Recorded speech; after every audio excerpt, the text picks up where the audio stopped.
Good morning guys. সকালবেলায় চা খেয়ে বাসনগুলো ধুয়ে নিচ্ছি, চায়ের বাসনগুলো। তো চায়ের বাসন ধুয়ে আমি স্নান সেরে পুজো করতে চলে এলাম। এখানে আমি ঠাকুরের কাছে পুজো করে তারপরে আমার অন্যান্য কাজ করব। তো এখানে তুলসী গাছে আমি জল দিয়ে দিচ্ছি। তুলসী গাছে জল দিয়ে তারপরে তুলসী গাছে ধূপ দিয়ে ঠাকুরের কাছে প্রে করে নেব। তো এখানে ধূপ আমি জ্বালিয়ে নিচ্ছি তুলসী গাছে দিয়ে দেবো বলে। তো তুলসী গাছে এবারে আমি ধূপ ঘুরিয়ে ধূপ দিয়ে দিয়ে তারপরে একটু প্রণাম করে নেব। তো এখানে ধূপ দেওয়া হয়ে গেছে।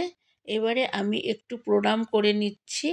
তারপরে ঠাকুরের কাছে এসে ঠাকুরের কাছে ধূপ দিয়ে প্রসাদ দিয়ে প্রণাম করে নিলাম।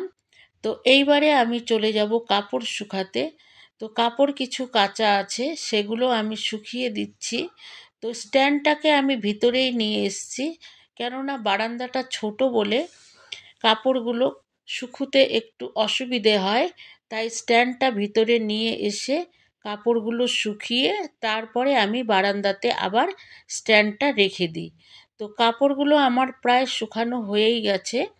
এইবারে আমি স্ট্যান্ডকে বারান্দায় রেখে দেবো। তো বারান্দাতে বেশ সুন্দর হাওয়া আসে, তো কাপড়গুলো ভালোভাবে শুকিয়ে যায়। তো আমি এবারে স্ট্যান্ডটা বারান্দায় দিয়ে দিলাম। তো এখানে আমার কাপড় শুকানো হয়ে গেল। এইবারে যাব অন্য কাজে। তো এদিকে বাইরেটা কি সুন্দর রোদ উঠেছে, শীতকালের রোদ। তারপরে আমি রান্নাঘরে এসে রান্না প্রায় সেরে নিয়েছি। আজকে আমি কিছু রান্না করিনি, খালি আলু সোয়াবিনের একটু তরকারি করে নিলাম, যার জন্য আমার রান্না খুব তাড়াতাড়ি হয়ে গেল। তো রান্না তো হয়ে গেল, খাওয়া দাওয়া পরে হবে। তো আজকে এতটাই। আবার দেখা হবে নিউ ব্লগে। তো তোমরা সবাই সুস্থ থেকো, ভালো থেকো।